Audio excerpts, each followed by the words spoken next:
कृष्णाय भूतले श्रीमते भक्ति वेदांत स्वामिनिति नामिने। नमस्ते सरस्वते देवे गौरवाणी प्रचारिणे निर्विशेष शून्यवादे पाश्चात्य देश धारिणे। जय श्री कृष्ण चैतन्य प्रभु नित्यानंद श्री अद्वैत गदाधर शिवासादि गौर भक्त वृंद। हरे कृष्णा कृष्णा कृष्णा हरे हरे, हरे राम राम राम हरे हरे। हरे कृष्णा। श्रीमद् भागवतम की जय। श्रीमद् भागवतम प्रथम स्कंद अध्याय 16 और हम पढ़ रहे थे 21 नंबर श्लोक तक कल पढ़ लिया था। तो आज अपन पढ़ते हैं 22 नंबर श्लोक।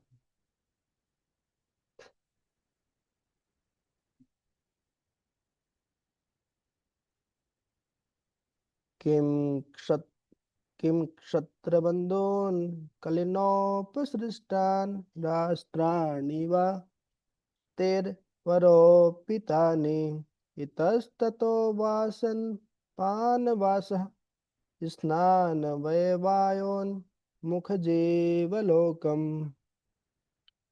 पढ़िए, अनुवाद पढ़िए।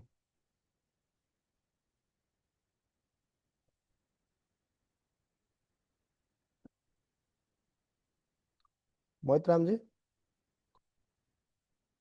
आनंद पढ़ रहे हैं क्या? कोई भी पढ़ो।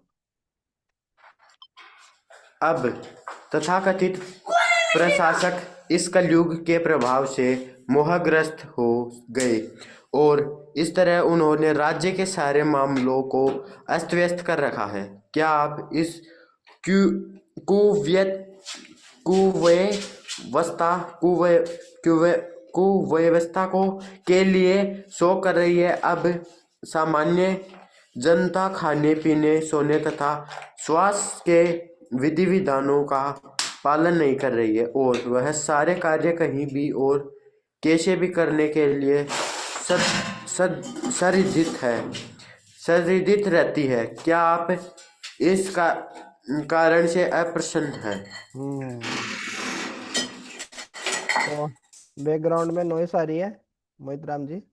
आपको ऐसे स्थान पे जाना चाहिए जहाँ पे कोई शोर शराबा नहीं हो रहा हो। ठीक है, तो पढ़ पाएंगे आगे का। तो आ, अभी क्या प्रसंग चल रहा है? जो दो दो जने आपस में बात कर रहे हैं। कौन कौन? एक तो बैल और एक गाय है। जैसे गौशाला में जाएंगे आप, बोले बाहर खेत में गए, तो एक बैल है और एक गौ माता है। दोनों आपस में बात कर रहे हैं। बैल के 3 टांग नहीं है, 3 टांग कटी हुई है। ऐसा बैल है। बैल कौन है? धर्म। धर्म है बैल। और जो गौ माता है वो कौन है? पृथ्वी है। तो बैल पूछ रहा है कि पृथ्वी से, अरे तुम इतने दुखी क्यों हो? कई बार पूछते हैं ना घर पे आके ऐसे। जैसे दादा पूछ रहा दादी से, अरे क्यों क्यों, क्या हुआ, इतना दुखी क्यों हो तुम? क्या हो गया, सब ठीक तो है? ये तो समस्या नहीं, वो तो समस्या नहीं। इसी प्रकार से बैल पूछ रहे हैं कि कलयुग के प्रभाव से मोहग्रस्त हो गए हैं तथाकथित प्रशासक। कि जो राज करने वाले हैं, जो राजा लोग हैं, वो कलयुग के प्रभाव में आ गए, सब भ्रमित हो चुके हैं और सारे राज्य के मामलों में अस्त व्यस्त करके रखे हैं, सारा प्रशासन चौपट करके रखे हैं। तो इस कुव्यवस्था के कारण दुख कर रही हो क्या? पृथ्वी से पूछ रहे हैं। कौन? धर्म। जो बेल है वो गोमाता से पूछ रहे हैं, इस कारण दुखी हो रही हो क्या तुम? बोले अब सामान्य जनता है, उसको खाने पीना सोना तथा सहवास के विधि विधानों का पालन नहीं कर रहे हैं। भगवान भगवत गीता में बोले हैं, क्या बोले? युक्ता युक्ताहार विहारस्य युक्त चेष्टस्य कर्मसु युक्त सोपन बोधस्य योगो भवति दुःखः। युक्ता आहार, जो आहार है वो युक्त होना चाहिए, है न ज्यादा न कम। न ज्यादा खाने वाला योगी हो सकता है, न कम खाने वाला योगी हो सकता है। न ज्यादा सोने वाला योगी हो सकता है, न कम सोने वाला योगी हो सकता है। युक्त होना चाहिए, रेगुलेटेड होना चाहिए, जितना जरूरत है उतना। युक्त सौ युक्ताहार विहार से युक्ताहार विहार से युक्त चेष्ट से कर्मसु, हमारा प्रयास भी ये सब सहवास के विधि विधान ये सब नियंत्रित होना चाहिए। मजा करना है, इंद्र तृप्ति करना है, तो वो भी बहुत ज्यादा भी नहीं करना चाहिए, एकदम दुखी भी नहीं रहना चाहिए, इस प्रकार से। तो इस प्रकार से शास्त्रों के विधि विधानों का पालन नहीं कर रहे हैं, इसलिए गौ माता तुम, गौ इस पृथ्वी इसलिए दुखी हो क्या तुम? इस प्रकार से धर्म जो है बेल वो इस प्रकार से पूछ रहे हैं। हाँ। और वह सारे कार्य कहीं भी और कैसे भी करने के लिए सन्नद्ध रहती है, क्या आप इस कारण से अप्रसन्न है, ऐसा पूछ रहे हैं। तो अभी तात्पर्य पढ़ते हैं।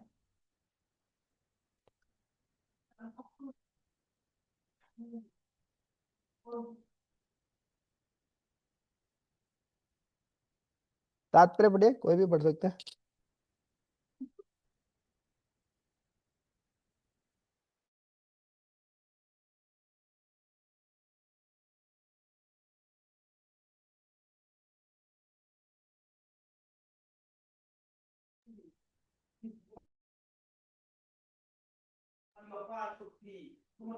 पढ़िए तेजवीर ब्रो। हरे कृष्ण प्रभु, दंडवत प्रणाम प्रभु जी। दंडवत प्रणाम।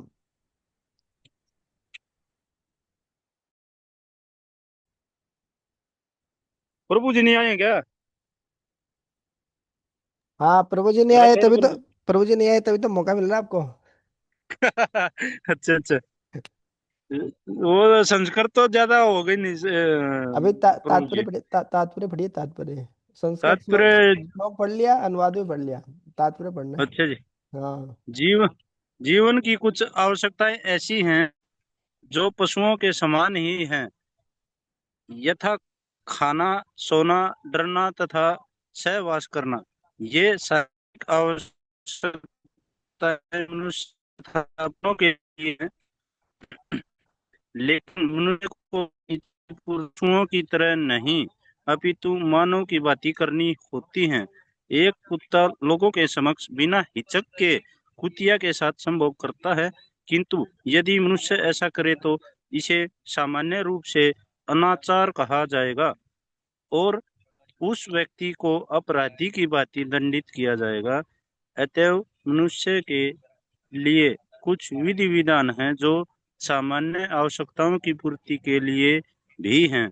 जब मानव समाज कलयुग के प्रभाव से मोहग्रस्त हो जाता है तो ऐसे ऐसे विधि विधानों की अनदेखी करता है। लोग इस युग में जीवन की ऐसी आवश्यकताओं में विधि विधानों का पालन किए बिना लिप्त रहते हैं और सामाजिक तथा चारित्रिक नियमों में ऐसी गिरावट निश्चय ही शोचनीय है, क्योंकि ऐसे पाशविक आचरण के प्रभाव अत्यंत हानिकारक होते हैं। इन इस युग में पिता तथा अभिभावक अपने अपने रक्षितों के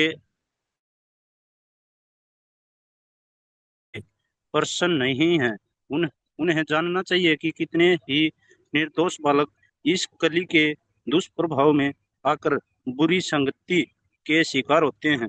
हमें श्रीमद् भागवत से पता चलता है कि अबोध ब्राह्मण पुत्र अजामिल एक बार सड़क पर चल रहा था तो उसने एक शूद्र दंपति को काम पीड़ित होकर एक दूसरे को आलिंगन करते देखा। इससे बालक आकृष्ट हो गया और बाद में वह तमाम तमाम व्यसनों का शिकार बन गया। वह शुद्ध ब्राह्मण के पद से गिरकर एक अधम आवारा लुच्चा बन गया और यह सब कुसंगति के कारण हुआ। उस समय अजामिल जैसा एक ब- भुगत भोगी था, किंतु इस कलियुग में बेचारे अबोध विद्यार्थी नित्य सिनेमा के शिकार होते हैं, जिससे पुरुष केवल काम वासना की ओर प्रेरित होते हैं। तथाकथित प्रशासक सबके सब अक्षत्रिय कर्म में प्रशिक्षित नहीं है। जिस तरह ब्राह्मण ज्ञान तथा मार्गदर्शन के लिए होते हैं, उसी तरह अक्षत्रिय प्रशासन के लिए होते हैं। अक्षत्र बंधु शब्द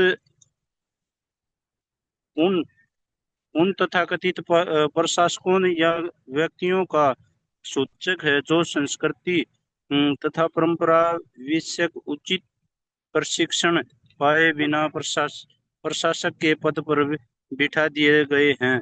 आजकल वे इन उच्च पदों पर उस जनता के मतों द्वारा पहुंच जाते हैं जिसका स्वयं जीवन के विधि विधानों में अधोपतन हुआ होता है। जिन लोगों का जीवन स्तर इतना निम्न हो, वो भला किस तरह उचित व्यक्ति का चुनाव कर सकते हैं। अतएव कलयुग के प्रभाव से सर्वत्र हर वस्तु राजनीतिक, सामाजिक तथा धार्मिक उल्ट पुल्ट है। अतएव बुद्धिमान व्यक्ति के लिए यह चिंता की बात है। हरे कृष्ण। हरे कृष्णा। तो बहुत ही जोरदार श्लोक है, और प्रभुपाद जी ने बहुत ही जोरदार तात्पर्य दिया है। हाँ, तो परीक्षित महाराज है, वो किस प्रकार से कलयुग का स्वागत कर रहे हैं। वो स्वागत क्या ही कर रहे हैं, तो दंड देने के लिए पहुंच गए हैं। तो ये महाभारत में आता है श्लोक। आहार निद्रा भय मैथुनं च सामान्यम एतत् पशुभिर्नराणाम् धर्मो हि तेषाम् अधिको विशेषो धर्मेण हि न पशुभिः समान। आहार निद्रा भय मैथुन। आहार मतलब खाना, निद्रा मतलब सोना, भय मतलब अपना बचाव करना, मकान बनाना, बिल्डिंग बनाना, बैंक बैलेंस, ये सब चीजें। मैथुन मतलब मैथुन, तो संभोग सहवास।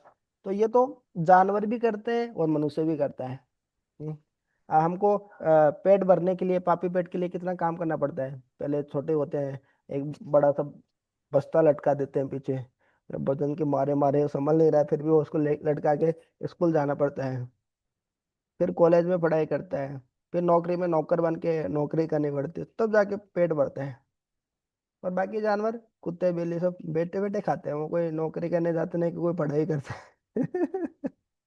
है? तो पेट उनका भी भर रहा है, खा वो भी रहे, जी वो भी रहे, हम भी जी रहे हैं। हम मतलब ज्यादा अच्छी नौकरी पकड़ के क्या होता है, वो खाना डाइजेस्ट नहीं होता है, फिर गोली खाते हैं उसको पचाने के लिए। कुत्ते बिल्लियों को वो ऐसे डाइजेस्ट हो जाती है, वही अमृत है उनको लिए, जो बाहर फेंका फेंका हुआ भोजन ही है। तो उसमें क्या बड़ा काम कर लिया। और ऐसी दवाइयों की चीजें खा के, नकली चीजें खा के हमने क्या ही तरक्की कर ली, बोले बहुत ही एडवांस हो गए हम, हैं। पहले के लोग अच्छे थे। अभी जैसे मैं किचन ही देखता हूँ मंदिर का, इधर 200-250 भक्तों का प्रसाद बनता है। तो हम एल्यूमिनियम के बर्तन तो बहुत पहले ही हटा दिए थे, फिर भी कुछ कुछ एल्यूमिनियम के बर्तन हैं। अब एल्यूमिनियम के बर्तन में कुकिंग करने से क्या होता है, प्रोटीन है, जो भी चीज़ है, जो दाल वगैरह बना रहे हैं, उसके सारे पोषक तत्व नष्ट हो जाते हैं, सारे प्रोटीन खत्म हो जाती है उसकी। पहले के लोग मिट्टी मिट्टी के बर्तन में, हांडी में बनाते थे, हांडी में सारे के सारे पोषक तत्व रहते हैं। हम्म? चूल्हे पे जब खाना पकता है, धीरे धीरे पकता है, मंदी आंच पे पकता है। हम्म? तो वो अच्छे से पकता है, सिक जाता है वो, कोई भी चीज़ है, गुणकारी होती है चीज़ें। तो व्यक्ति को लगता है कि मतलब बहुत प्रगति कर लिया उसने, मतलब अभी एल्यूमिनियम के बर्तन में, ऐसे लोहे के बर्तन में, इस प्रकार से वो कुकिंग कर रहे हैं। पहले लोग चांदी के बर्तनों में खाया करते थे, बहुत पहले के जमाने में। अभी वो प्लास्टिक के बर्तन में खाते हैं, प्लास्टिक की प्लेट, डिस्पोजल प्लेट होती है ना। और कुछ प्लास्टिक तो अंदर ही जाती है, वो गरम गरम खाना उसके ऊपर डालते हैं, वो प्लास्टिक साथ में ही आ जाती है। और लगता है कि हम बहुत प्रगति कर लिए, ये बहुत आगे चले गए हम। तो इस प्रकार से मतलब ये काम तो है। पहला, दूसरा है, पहला है आहार, दूसरा निद्रा, सोना। तो सोने में हम क्या ही है, नींद भी नहीं आती रात में, इतने टेंशन में रहता है व्यक्ति, इतनी चिंता में रहता है, ये नहीं है वो नहीं है। रात को सोने के लिए नींद की गोली खानी पड़ती है। और जितने बड़े लोग, उतनी ज्यादा नींद की गोली खानी पड़ती है उनको। क्या फायदा हुआ पैसे का, मान सम्मान का, नींद ही नहीं आ रही है, रात में सो ही नहीं पा रहे ढंग से, तो क्या मतलब इन सब चीजों का। तो हमको लगता है कि वो बड़ा व्यक्ति है, बड़ा एक्टर है, बड़ा फेमस आदमी है, बहुत सुखी होगा। सुखी क्या है, उसको नींद भी नहीं आती उसको। हम्म? जबकि कुत्ते बिल्ली कहीं पे भी सो जाते हैं, बढ़िया सोते हैं एकदम, मस्त सो जाते हैं कहीं पे भी। कोई अरेंजमेंट व्यवस्था करना, कोई ये सब झंझट पालने की जरूरत नहीं उनको। फिर है भय, रक्षा करना। हम कितनी व्यवस्था करते हैं, मकान बनाते हैं, बिल्डिंग बनाते हैं, ये बनाते हैं। एक बिल्डिंग बनाने में पूरा जीवन निकल जाता है व्यक्ति का। 30, 40, 50 लाख, 1 करोड़ रुपए खर्च करके व्यक्ति बिल्डिंग बनाता है, जमीन लेता है। और चिड़िया वगैरह क्या करती है, छोटा सा घोंसला बनाया बैया का, जो बैया का घोंसला होता है ना, ऐसे लटका रहता है वो, शानदार घोंसला रहता है, क्या शानदार घर बनाती है वो। तो वो पशु पक्षी भी बनाते हैं, सब लोग बनाते हैं, अपने रहने की व्यवस्था सब कर लेते हैं। हम्म। तो आहार निद्रा भय मैथुन, अब मैथुन भी मनुष्य ही कर, जानवर ज्यादा अच्छे से करते हैं। मनुष्य ज्यादा मैथुन करेगा तो क्या होगा, बहुत सारी बीमारी हो जाती है उसको, कष्ट तो आता ही है। कोई भी इंद्रिय तृप्ति करने से कष्ट तो है ही, लेकिन कुछ भी करेगा बहुत प्रकार की बीमारियां हो जाएगा। सारे जो शरीर का जो सार है, असेंस है, वो उसका खत्म हो जाता है, एकदम बुढ़ापा आ जाता है वो जल्दी ही उससे उससे। तो उसकी भी बहुत लिमिटेशन है, ज्यादा वो कर नहीं सकता, जबकि कुत्ते बिल्ली ज्यादा कर सकते हैं, कबूतर ज्यादा कर सकते हैं। तो उसमें भी पिछड़ गया व्यक्ति। तो महाभारत इसलिए बोल रहा है आहार निद्रा भय मिथुन, ये चार काम करके आप मतलब अपने आप को बहुत बड़ा समझते हैं कि देखो मैं बहुत अच्छा खाना खा रहा हूँ, मैं बहुत अच्छे से आहार निद्रा भय मिथुन कर रहा हूँ। इसमें कोई बड़ी बात नहीं है, ये तो जानवर भी करते हैं, हमसे अच्छे से करते हैं। तो धर्मो ही तेसाम अधिको विशेषो, एक धर्म ही है, एक भक्ति ही है जो इंसान को जानवर से अलग बनाती है। नहीं तो इंसान भी जानवर ही है, वही चार काम करेगा तो क्या मतलब है। वो चार ही तो काम कर रहा है जो जानवर भी कर रहे हैं। तो दो टांग का जानवर हो गया बस, चार टांग की जगह दो ही टांग है उसके अभी। हम्म। तो मनुष्य जीवन इसके लिए नहीं है। मनुष्य जीवन जो भगवान ने जो शास्त्र दिए हमको, मैनुअल दिया है, जैसे कुछ मशीन खरीद के लाते हैं और चलाना नहीं आता उसको, कुछ कुछ करते रहते हैं, अनपढ़ आदमी वो चलाना नहीं आता, वो मशीन तो ले आए लेकिन वो चलाना ही नहीं आता, पढ़ना नहीं आता। लेकिन तो पढ़ा लिखा वो मैनुअल को पढ़ लेगा, हाँ हाँ इसमें ये लिखा है, इसको ऐसे ऑपरेट करना है, इसको ऐसे करना है, मशीन को काम में ले सकता है वो। उसी तरीके से भगवान ने भगवत गीता दी, भागवतम दिया, वो पढ़ के हम भी काम में ये जो मशीन है, हमारा शरीर जो मशीन है, उसको सही काम में लगा सकते हैं। हम्म। तो उस शास्त्रों के विधि विधानों का पालन करना बहुत जरूरी है। यह शास्त्र विद्यम उत्सर्ज्य वर्तते काम कारतः न स सिद्धिम आपनोति न सुखम न पराम गतिम, भगवत गीता में भगवान बोले, हम पढ़े थे। इन शास्त्रों की विधि को उत्सर्जन करके जो काम करता है अपनी इच्छा से, कुछ भी काम करता है, बोले मैं मन का मालिक, मन का मौजी हूं मैं, हाँ, न स सिद्धिम आपनोति, न तो उसको इस जीवन में सफलता मिलती है, ना अगले जीवन में मिलेगी उसको। हाँ, तो हर चीज का नियम होता है, खाने का भी नियम होता है, क्या खाना चाहिए। आयुर्वेद की पूरी किताब है, हमारे शरीर के कितने प्रकार की अग्नि होती है, कितने प्रकार की वायु होती है, उससे खाना पचता है, सब चीजें होती है, पूरी विज्ञान है। अग्नि संहिता अलग है, ये जो शरीर में बहुत प्रकार की अग्नि होती है, कमजोर पड़ जाती है, मंद पड़ जाती है, पचता नहीं खाया पिया, पेट आ जाता है। तो इस प्रकार से हर चीज का नियम है। खाना भी नियमित रेगुलेटेड होना चाहिए, युक्त होना चाहिए, उचित मात्रा में होना चाहिए। सोना भी, हम या तो ज्यादा ही सो जाते हैं या फिर हम सोते ही नहीं, ऐसा करते हैं। हैं? और आहार विहार और विहार भी जो है, हर चीज नियंत्रित होनी चाहिए इस प्रकार से। हैं? तो हम जैसे कुत्ते बिल्ली का जीवन नहीं जी सकते इस प्रकार से, कुत्ते बिल्ली क्योंकि हम हमसे वो अपेक्षित नहीं है। मनुष्य मतलब सभ्य है, सभ्य इंसान। हाँ, तो उसको दंडित ही किया जाएगा इस प्रकार से, कुत्ते बिल्ली की तरह हरकत करेगा तो। और आजकल कुत्ते बिल्ली की तरह हरकत करके लोग अपने आप को बड़ा एडवांस समझते हैं, we are so modern, we are so highly advanced, what are you doing man. तो इस प्रकार से बातें करते हैं, जबकि है वो कुत्ते बिल्ली का जीवन। तो प्रभुपाद जी अभी आएगा आगे, भागवतम आगे पढ़ेंगे तो एक अजामिल की कथा आएगी। अजामिल बहुत अच्छा लड़का था, ब्राह्मण का ही बेटा था, भगवान के लिए फूल तोड़ने ही जा रहा था। लेकिन जो जैसे ही रास्ते में आ रहा था तो उसने देखा है कि एक शूद्र और शूद्राणी, जो एक कोई वेश्या थी और एक शूद्र निम्न श्रेणी का कोई व्यक्ति, है ना, तो असभ्य व्यक्ति बोल दो, तो वो दोनों आलिंगन कर रहे थे। तो पुरुष और स्त्री को इस प्रकार से आलिंगन करते हुए देखा, तो क्योंकि ट्रेनिंग नहीं थी, भक्तों का संग नहीं था उसके पास, तो उसको भी बहुत इच्छा हो गई, काम वासना उसके मन में बहुत उत्पन्न हो गई। ओ, ऐसे तो मेरे को भी करना चाहिए। तो तो उसका फिर आगे क्या होता है, उसका पतन हो जाता है। भक्तों का संग नहीं था, कोई बोलने वाला नहीं था, प्रभु ये सही नहीं है, ये गलत कर रहे हो तुम, कहाँ जा रहे हो तुम, ये सब मत, शास्त्रों के अनुसार नहीं है, भक्ति के लिए सही नहीं है ये सब चीजें। जैसे कॉलेज के स्टूडेंट जब कॉलेज में चले जाते हैं तो सोचते हैं कि हम स्वतंत्र हो गए, जो करना चाहे करेंगे। हम्म। तो इस प्रकार से वो इस प्रकार से फिर वो वैश्या से ही शादी कर लेता है, और अपनी पत्नी जो रहती है, अपनी खुद की जो लुगाई है पत्नी, उसको भगा देता है वो। और फिर वैश्या की बहुत डिमांड रहती है कि अभी मेरे को इतना पैसा चाहिए, ये चाहिए, वो चाहिए। तो फिर इतना पैसा कहाँ से आएगा, ईमानदारी से तो कमा नहीं सकते इतना पैसा। तो चोरी करता है, डकैती करता है, लूटपाट करता है, वो जमीन एक नंबर का गुंडा बन जाता है वो। हाँ। तो सारे गलत काम करने के बाद फिर उनके बेटे का नाम, क्योंकि उसने उसकी पत्नी ने वैष्णवों की सेवा की थी, ये हम पहले पढ़ चुके हैं। नहीं, वो नारद मुनि का, जैसे नारद मुनि ने सेवा की थी ना, वैसे ही अजामिल की पत्नी ने भी सेवा की, तो उसके बेटे का नाम नारायण रखा था। फिर वो मरते समय उस बेटे से आसक्त होता है, वो नारायण को बुलाता है। तो यमदूत की जगह विष्णुदूत आ जाते हैं, दोनों आपस में लड़ाई करते हैं। विष्णुदूत बोलते हैं ये हमारा एजेंट, हमारा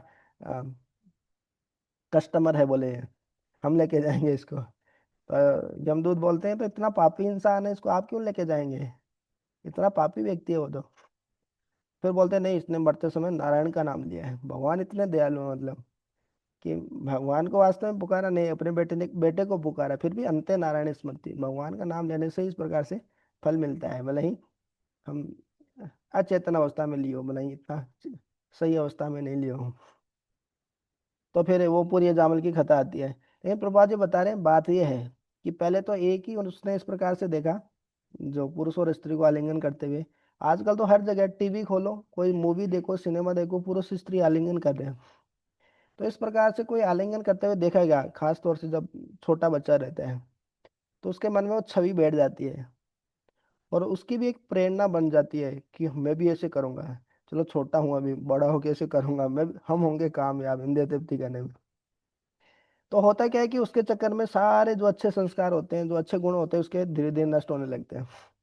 क्यों? अब ना पढ़ाई में मन लगेगा, ना कहीं ध्यान लगेगा, क्योंकि उसका जो लक्ष्य है वो कुछ और हो गया है। भगवान को प्राप्त करना, अपना जो या फिर नौकरी प्राप्त करना, जो दूसरा लक्ष्य था वो अभी सेकेंडरी हो गया है अभी उसका। तो फिर इस प्रकार से काम से पीड़ित होकर व्यक्ति इतना धीरे धीरे नीचे गिरता जाता है, इतना गिरता जाता है कि फिर उसको कंट्रोल करना, उस बच्चे को संभालना बड़ा मुश्किल हो जाता है इस प्रकार से। इसलिए स्टार्टिंग में कंट्रोल कर लेना चाहिए किसी भी चीज़ को। जैसे कोई बीमारी हो जाए, घर में थोड़ी सी कोई आग लग जाए, तो चाणक्य पंडित बोले तुरंत पहले ही कंट्रोल कर लो स्टार्टिंग में, बाद में बहुत बड़ी हो जाएगी वो बीमारी। तो, तो बोले अधम आवारा लुच्चा बन गया। सरस्वती जी को। तो ऐसे ही बोले आजकल के समय में तो हर कोई की ऐसी स्थिति है। तो कुल मिला के जो क्षत्रिय धर्म में पारंगत नहीं है, ब्राह्मण को ब्राह्मण के गुण नहीं है, ब्राह्मण का काम करना नहीं आता, शास्त्र पढ़ना पढ़ाना, इस कारण ही समाज का पतन हो रहा है इस प्रकार से। तो इसी कारण जो गीता भागवत का संदेश है, खुद पढ़ना चाहिए अच्छे से, फिर दूसरों को बताना भी चाहिए यह गलत क्यों है। हमको खुद को भी विश्वास होना चाहिए कि हाँ ये गलत काम है, चार नियम तोड़ना, इस प्रकार से। तो हर जगह उलट पुलट मत चाहिए, ये बताया इसमें। हम्म।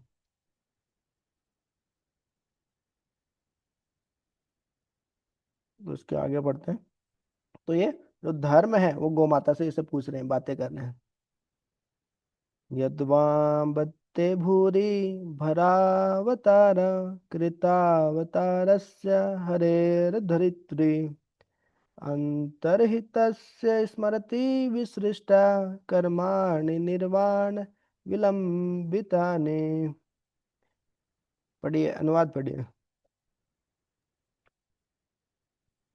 हे माता पृथ्वी, पूर्ण पुरुषोत्तम भगवान भगवान हरि ने तुम्हारे भारी बोझ को उतारने के लिए ही श्री कृष्ण के रूप में स्वयं अवतार लिया। यहाँ के यहाँ के उनके सारे कार्य दिव्य हैं और वे मोक्ष पथ को पक्का करने वाले हैं। अब आप उनकी उपस्थिति से विहीन हो गई हैं। शायद अब आप उन्हीं कार्यों को सोच रही हैं और उनकी अनुपस्थिति में दुखी हो रही हैं। हम्म। तात्पर्य: भगवान के कार्यों में मोक्ष सम्मिलित है, किंतु वे किसी निवारण या मोक्ष से प्राप्त होने वाले आनंद से अधिक आनंदमयी आनंददायी हैं। श्रील जीव गोस्वामी तथा विश्वनाथ चक्रवर्ती ठाकुर के मतानुसार यहाँ पर प्रयुक्त शब्द निर्वाण निर्वाण विलंबितानी का अर्थ है मोक्ष के महत्व को कम करने वाला। निवारण अर्थात मुक्ति प्राप्त करने के लिए मनुष्य को कठोर तपस्या करनी होती है, लेकिन भगवान इतने दयालु हैं कि वे पृथ्वी का भार कम करने के लिए अवतरित होते हैं। मनुष्य ऐसे कार्यों को केवल स्मरण करके निवारण से प्राप्त होने वाले सुख को लात मारकर भगवान का सानिध्य पाने और वहां उनकी आनंदमयी सेवा में लगे रहने के लिए उनके दिव्य धाम में पहुंच सकता है। हरे कृष्ण। हरे अरे कृष्ण। कृष्ण, बहुत तगड़े तगड़े कहाँ से पढ़ रहे हो ये? कौन भेजा है? भागवत कथा चल। हाँ, तो कौन कौन भेजा है ये? खुद भगवान ने भेजा है इसको। ये है ग्रंथराज श्रीमद् भागवतम। हाँ, तो यहाँ पे जो धर्म है बैल के रूप में, वो पृथ्वी माता से इस प्रकार से पूछ रहे हैं। जब जैसे ही भगवान इस पृथ्वी लोक से अपने भगवत धाम की ओर प्रस्थान किए, तो जो धर्म है उनके, जो धर्म के रूप में जो बैल है उसके तीन टांग टूट गए। तीन टांग नहीं है, एक ही टांग पे खड़ा है बैल अभी। वो क्या है? सत्यता। बाकी मांसाहार करना मतलब दया चली गई। नशा करना, तपस्या करना चला गया। तपस्या कोई नहीं कर पाता कलयुग में भी। और अवैध संबंध से पवित्रता चली गई।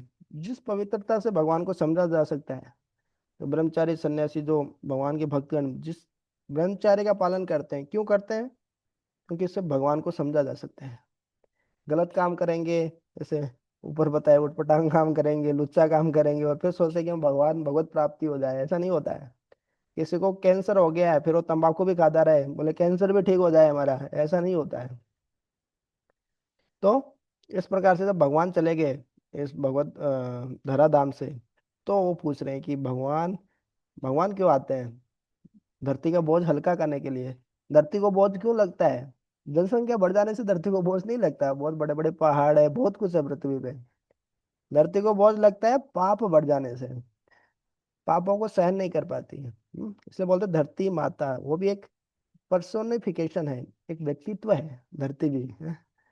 जैसे वायु देव, पवन देव, सूर्य देव, तो सब देवता लोग ये मैनेजमेंट कर रहे हैं, अलग अलग डिपार्टमेंट है सब। तो वो पूछे कि क्या आप इसलिए दुखी हो क्या? कि क्योंकि भगवान श्री कृष्ण हम चले गए हैं। हम्म,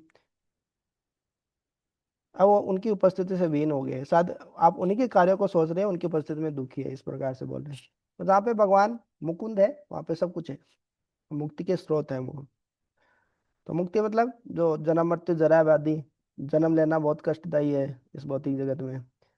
फिर अ, इतने सारे बीमारी, हर किसी को बीमारी आना असंभावी है, मतलब सबको आनी है बीमारी। फिर बुढ़ापा सबको आना ही है, मौत सबको होनी है, मौत का मजा सबको चखना ही है। तो ये चार चीजें जब तक भौतिक जगत में है तब तक होना ही है। मोक्ष मतलब इनसे हट जाना है। पुनरपि जननम पुनरपि मरणम जननी जठरे शयनम, यह संसारे बहु दुस्तारे, हाँ, पारे मुरारी। तो इस प्रकार से प्रार्थना करें, बार बार जन्म होना, बार बार मरण होना, ये भौतिक जगत में होगा ही। लेकिन जब भगवान की भगवत भक्ति करेंगे तो उससे हम ऊपर उठ सकते हैं ऐसा। तो उसके बाद जो धर्म है वो क्या बोल रहे हैं? इदं मम चक्स्व तवाधिमूलं वसुन्धरे येन विकर्षितासि, कालेन वाते बलिनां बलियस्य, सुराचरितं किं ऋतमं सौभगम्। हम्म। और भी कोई पढ़ सकता है, आप पढ़ना चाहे तो। तेजवीर ब्रो, हाँ पढ़िए। हे माता, आप सारे धन की खान हैं। कृपया मुझे अपने उन कष्टों का मूल कारण बताएं जिससे आप इ, इस दुर्लभ अवस्था को प्राप्त हुई हैं। मैं सोचता हूँ कि अत्यंत बलवानों को भी जीतने वाले प्रबल काल ने देवताओं द्वारा वंदनीय आपके सारे सौभाग्य को छीन लिया है। तात्पर्य, भगवान की कृपा से प्रत्येक ग्रह पूर्णतः सुसज्जित रूप में सर्जित होता है। अतः यह पृथ्वी अपने निवासियों के पालन हेतु आवश्यकता आवश्यक संपत्ति से पूर्ण रूप से सुसज्जित है। और इतना ही नहीं, अपितु जब भगवान इस धरा पर अवतरित होते हैं, तब सारी पृथ्वी सभी प्रकार के ऐश्वर्यों से इतनी समृद्ध हो जाती है कि स्वर्ग के निवासी भी बड़े प्यार से इसकी पूजा करते हैं। लेकिन भगवान की इच्छा से सारी पृथ्वी तुरंत बदल सकती है। वे अपनी मृदुल इच्छा अनुसार इसे बना बिगाड़ सकते हैं। अतएव किसी को यह नहीं सोचना चाहिए कि वह आत्मनिर्भर है या भगवान से स्वतंत्र है। हरे कृष्ण। हरे कृष्णा।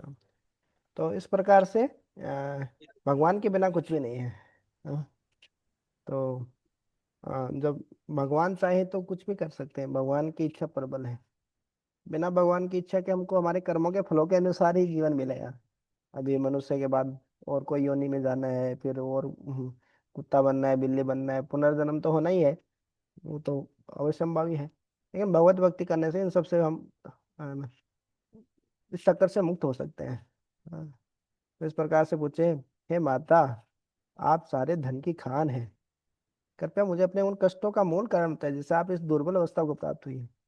हाँ, मैं सोचता हूँ कि अत्यंत बलवानों को भी जीतने वाले प्रबल काल ने देवताओं द्वारा वंदनीय आपके सारे स्वभाव हैं। काल का प्रभाव बहुत खतरनाक है।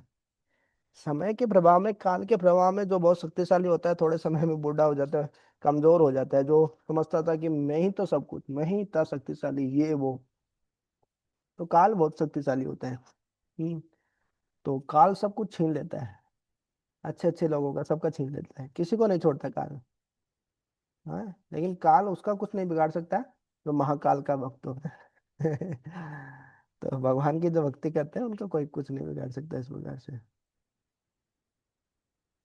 धरणी वाच, वाच, धरणी मतलब धरती, जो गौ माता है, अभी वो जवाब दे रही है। इतनी देर बेली बोल रहे थे, धर्म ही बोल रहे थे। भवान ही वेद तत्सर्वम यन्माम धर्मान उपृच्छसि चतुर्भिवर्तसे येन पादैर लोक तुका वहे। तो क्या बोल रही है गौ माता, पढ़िए।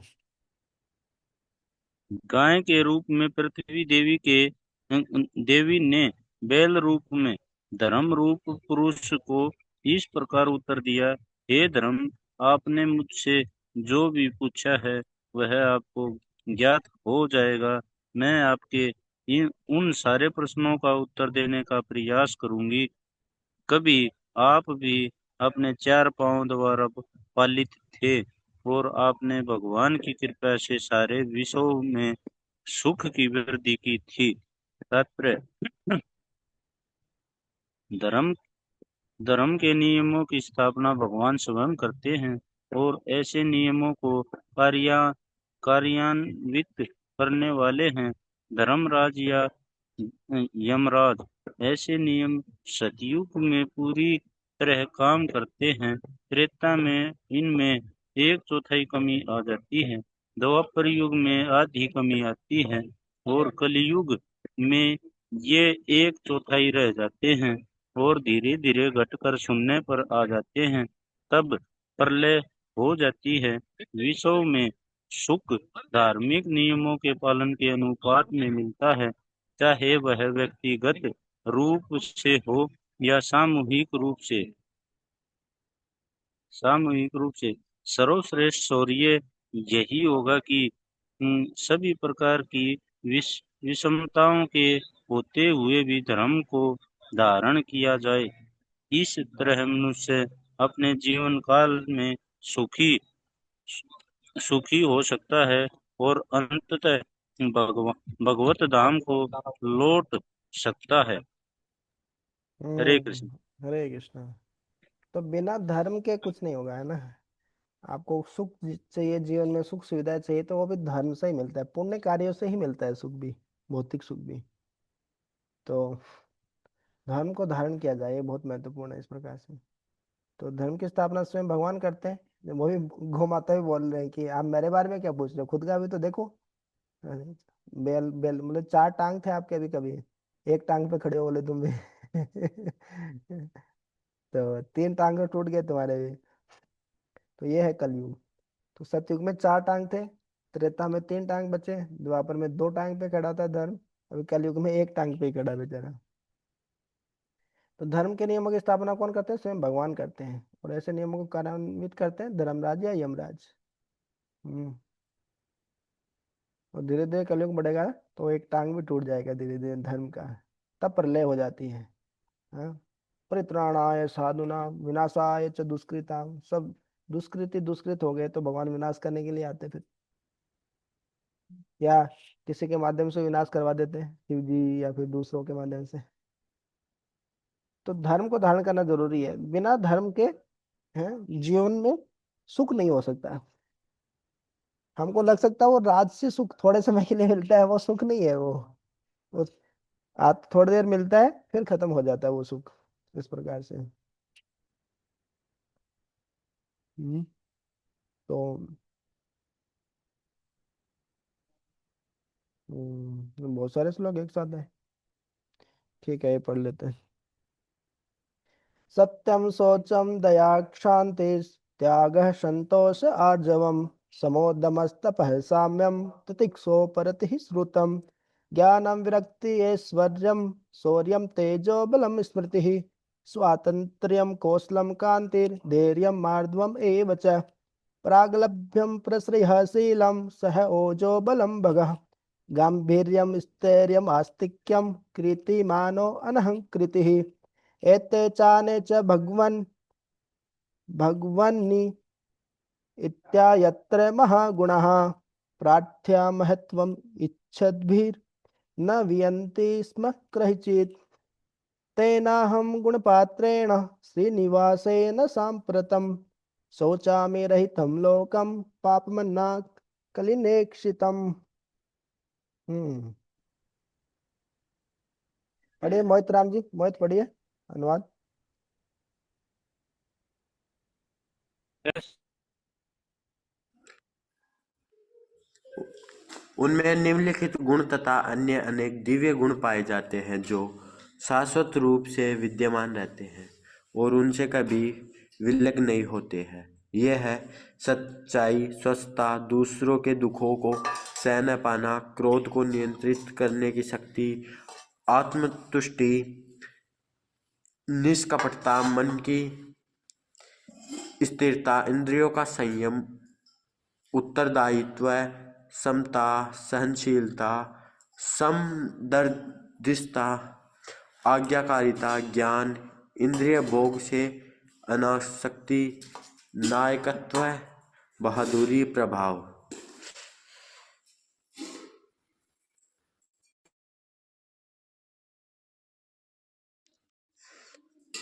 असंभव को संभालना, कर्तव्य पालन, पूर्ण स्वतंत्रता, कार्यकुशलता, सौंदर्यमयता, धैर्य, दयालुता, उदारता, विनयशील संकल्प, ज्ञान की पूर्णता, उपयुक्त दक्षता, समस्त भोग विषयों का स्वामित्व, प्रसन्नता, स्थिरता, आज्ञाकारिता, यश, पूजा, निर्भिमानता, अस्तित्व भगवान के रूप में, शाश्वतता, समस्त सत्व तथा सौंदर्य के आधार पूर्ण पुरुषोत्तम भगवान श्री कृष्ण ने इस धरा पर अपनी दिव्य लीलाएं बंद कर दी है।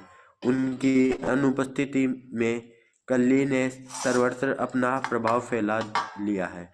अतएव मैं इस संसार की यह दशा देखकर अत्यंत दुखी हूँ। हम्म। तो जो गौ माता है, जो पृथ्वी है, वो बता रही है कि ये सब गुण अभी नहीं रहे, अभी कलयुग का प्रभाव हो गया। हाँ। सच्चाई, लोग झूठ बोलने में मजा आता है। स्वच्छता, ना तो बाहरी स्वच्छता है ना अंदर की स्वच्छता है। ना तो बाहर स्नान करते हैं, इवन फ्रेश होने जाते हैं तो उसके बाद में भी, जब बाहर जाते हैं तो उसके बाद में भी स्नान करना चाहिए, नहाना चाहिए। तो स्वच्छता, दिन में 2-3 घंटा, 2 घंटे से ज्यादा सो लिए तो नहाना चाहिए, ये सब शास्त्रों के नियम है। तो उससे क्या स्वच्छता आती है, प्योर रहता है व्यक्ति। दूसरों के दुखों को सहन न पाना, क्रोध को नियंत्रित करने की शक्ति, दूसरों के दुखों में दुखी होना, ये अच्छा गुण है। वैष्णव जन तो तेने कहे जो पीड़ पराई जाने रे। तो दूसरों की जो दुख को देकर जो दुखी होते हैं वो वैष्णव कहते हैं। दूसरों के दुख को देख के हाँ अच्छा लग रहा है, हाँ, तो ऐसा ही होना चाहिए इसके साथ, तो वो वैष्णव नहीं है। हम्म। क्रोध को नियंत्रित करने की शक्ति। अब क्रोध कहाँ से आता है? काम से क्रोध आता है। कामात क्रोध भी जाते, काम वासना बहुत प्रबल होती है। वो जब जैसा व्यक्ति चाहता है वैसा होता है, तो गुस्सा आता है कि भाई ऐसे कैसे नहीं हुआ। हम्म। आत्मतुष्टि, खुद संतुष्ट नहीं रहता है व्यक्ति, ये चाहिए वो चाहिए ऐसे। आत्मतुष्टि नहीं है। निष्कपटता नहीं है। कपट है, कपट जैसे कपाट होता है ना, दरवाजा होता है, दो कपाट हो गए, बाहर कुछ और अंदर कुछ और, इस प्रकार से। निष्कपटता, मन की स्थिरता, इंद्रियों का संयम, इंद्रियों पे तो कंट्रोल नहीं। उत्तरदायित्व, जिम्मेदारी कौन लेना चाहता है आजकल? जिम्मेदारी से सब दूर भागते हैं, नहीं नहीं हमको जिम्मेदारी मत दे देना, ये सेवा मत दे देना, ये जिम्मेदारी मत दे देना, हमसे नहीं होगा। हाँ? समता, समान रूप से देखना, सबके अंदर भगवान के दर्शन करना परमात्मा के रूप में। सहनशील, समदर्शिता, आज्ञाकारिता, किसी का कहना मानना, माता पिता का, बड़े बुजुर्गों का, गुरु साधु शास्त्रों की बातें मानना, आज्ञाकारिता होती है। अब कोई नहीं किसी की बात सुनना चाहता है, सब बॉस बनना चाहते हैं, आज्ञाकारिता। तो इस कारण आजकल गुरु की बातें फैसिलिटेटर बना दी है, केवल फैसिलिटी देते हैं वो। चलो ठीक है, तुम ऐसे ऐसे करोगे करोगे तो अपने मन की ही तुम, चलो तुम थोड़ा ऐसा ऐसा कर सकते हो, इस प्रकार हो गया। भक्ति जीवन में भी ऐसे वो गुरु वाला सिस्टम नहीं रहा अभी। इंद्रिय भोग से अनासक्ति, नायकत्व, बहादुरी, प्रभाव, ये सब तो गुण है। वो तो पढ़े ही नहीं जा रहे, इतने सारे गुण हैं। तो इन सब गुणों से विहीन हो गए हैं। समस्त सत्व तथा सौंदर्य के आगार, सारे जो अच्छे गुण है सारे सौंदर्य के आगार। आगार कहाँ लिखा रहता है? Bus depot. Bus depot, depot को हिंदी में आगार लिखा रहता है, बस आगार, कई कई जगह। तो आगार मतलब उसका जो स्रोत है, उसका जो भंडार। बस डिपो मतलब बहुत सारी बसें बसें वहां पे मिलेगी आपको, अलग अलग अलग जगह जाने के लिए। तो उसके जो आगार भगवान है, वो अभी अपनी दिव्य लीलाएं बंद कर दिए, भगवत धाम चले गए। कृष्ण सो धाम उपकते, धर्म ज्ञान आदि विषय। जैसे भगवान भगवत धाम गए तो धर्म ज्ञान ये सब भगवान के साथ ही चला गया, और सब जगह कलयुग के लक्षण प्रकट होने लगे हैं इस प्रकार से। कलह लड़ाई झगड़ा ये सब, जब भी लड़ाई झगड़ा होता है तो समझना चाहिए कलयुग की चाल है। हम्म, ये कलयुग लड़ाई झगड़ा करवा रहा है, सारे गलत चीजें वो डाल रहे हैं, ताकि हम उसी में फंस जाएं। कलह मतलब कलह का युग, झगड़े का युग है। हर जगह देखते हैं बात बात में झगड़ा हो जाता है। तो ये सब देख के धरती माता बोल रही है मैं बहुत दुखी हूँ बोले।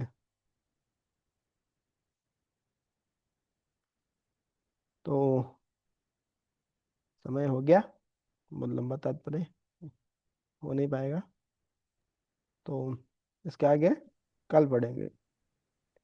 हरे कृष्ण प्रभु, दंडवत प्रणाम। दंडोत प्रणाम। ग्रंथराज श्रीमद् भागवतम की जाए, शिल प्रभुपाद की जाए। निताय गौर प्रेमानंदे, हरि हरि बोल।